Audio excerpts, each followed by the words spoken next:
Arauz. Eso es importante, Paola, dejarlo en claro para la audiencia y me parece muy, muy bien que nos explique, porque una cosa es la justicia y como usted bien lo dice, no va a ser vinculante, pero otra cosa muy distinta es la política y de hecho ya estamos pagando consecuencias políticas, el riesgo país disparado, no vienen inversionistas, nadie va a venir a un país donde el presidente está siendo cuestionado, investigado y allanado.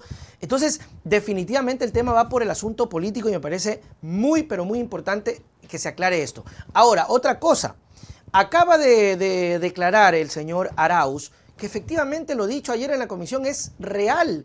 ¿Qué hace Arauz solicitando la intermediación del cuñado y de este operador que es el señor Cherres para el ascenso? Esa es una declaración lapidaria, Paola. Lapidaria. Y es cómo se ha venido desarrollando este gobierno, donde no hay meritocracia, todo es el padrinazgo, el amiguismo y donde no se respetan bajo ningún concepto los códigos de meritocracia.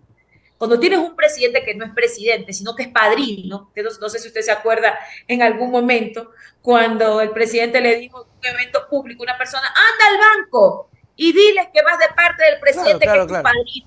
No, cero meritocracia, cero revisión de los requisitos. No, anda y dile que te mando yo, el gran padrino, más o menos. Esto es terrible. Y es la forma en la que han debilitado la majestad presidencial, pero también han debilitado completamente todo, absolutamente todo lo que corresponde a la función pública. Porque no llegaron a gobernar. Nelson, que debe quedar claro.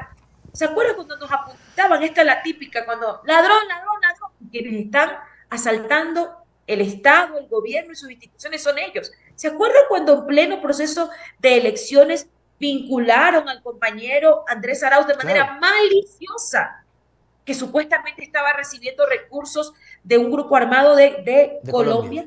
Trajeron al ministro, al fiscal de Colombia, en ese momento con Duque, prestándose para toda esta parafernalia de mentiras, cuando son ellos los que tienen en este momento que responder. A propósito Esto de es eso, Paola, nunca más se siguió el caso, ¿no? Nunca más se mostró, y esto lo digo siempre porque es horroroso, muchos medios de comunicación se hicieron eco de esta información sin una pizca de evidencia, y de una u otra manera hicieron que Arauz pierda y que gane Lazo, y hoy nos demuestran, irónicamente, el mismo medio, que la trama de corrupción estaba ahí, ¿no? Nelson, otro elemento que no lo había puesto y usted me dice que es importante informar a la ciudadanía sobre los escenarios que constitucionalmente tenemos para la salida del presidente. Mire, también está en el artículo 129, numeral 1, el juicio político. De eso lo hemos hablado. El juicio político censura y destituye al presidente con 92 votos.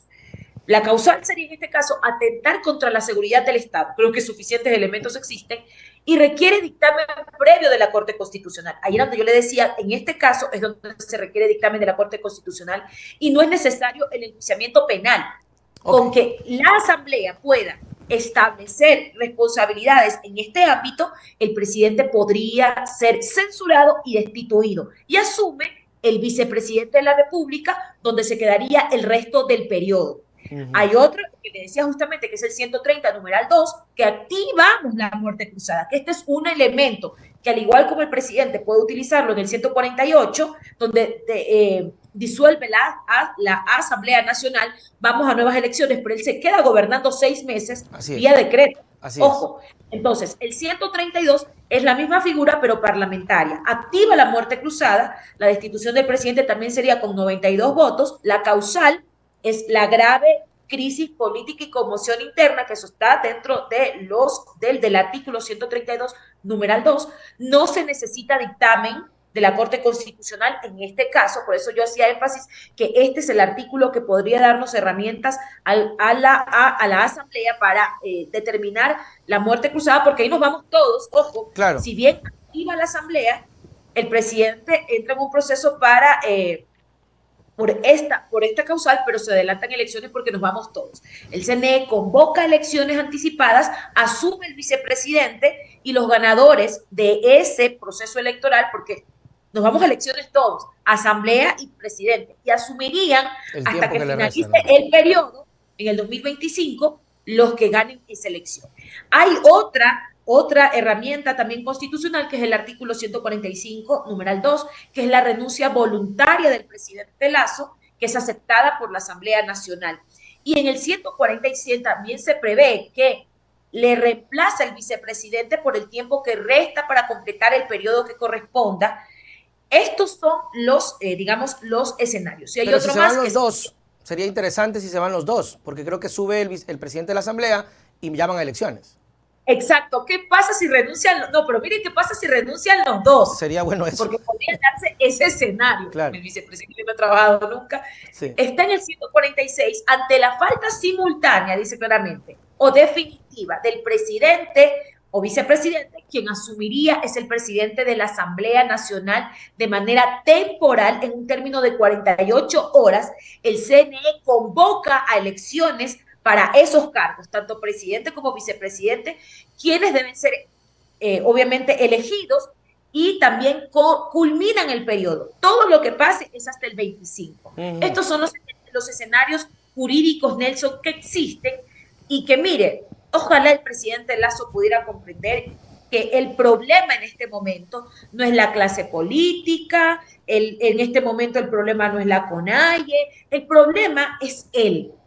Él y la forma en que ha gobernado hasta el momento, salpicado por la corrupción, y en donde es indispensable estabilizar política, social y económicamente al país. Y si el problema es el presidente, él debería dar un paso al costado. Ojalá la renuncia fuera lo más saludable, pero si no, Nelson, le hemos explicado a usted y a su audiencia todas las salidas constitucionales que tenemos para que justamente recuperemos la institucionalidad debilitada, no solamente por el presidente Lasso, sino también por Moreno, porque esto es toda la continuidad de un modelo neoliberal que golpeó las instituciones y que ahora nos tienen en esta debate. Que así sea. Paola, muchísimas gracias. Ya lo tengo a Carlos Rabascal en sala de espera para seguir conversando sobre el tema.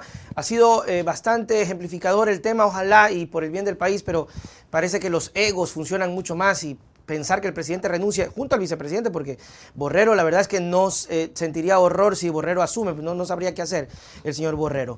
Paola Cabeza. Hagan una veeduría a los asambleístas, porque el informe va a llegar a la asamblea. Se requieren 92 votos para cualquiera de los escenarios que hemos planteado.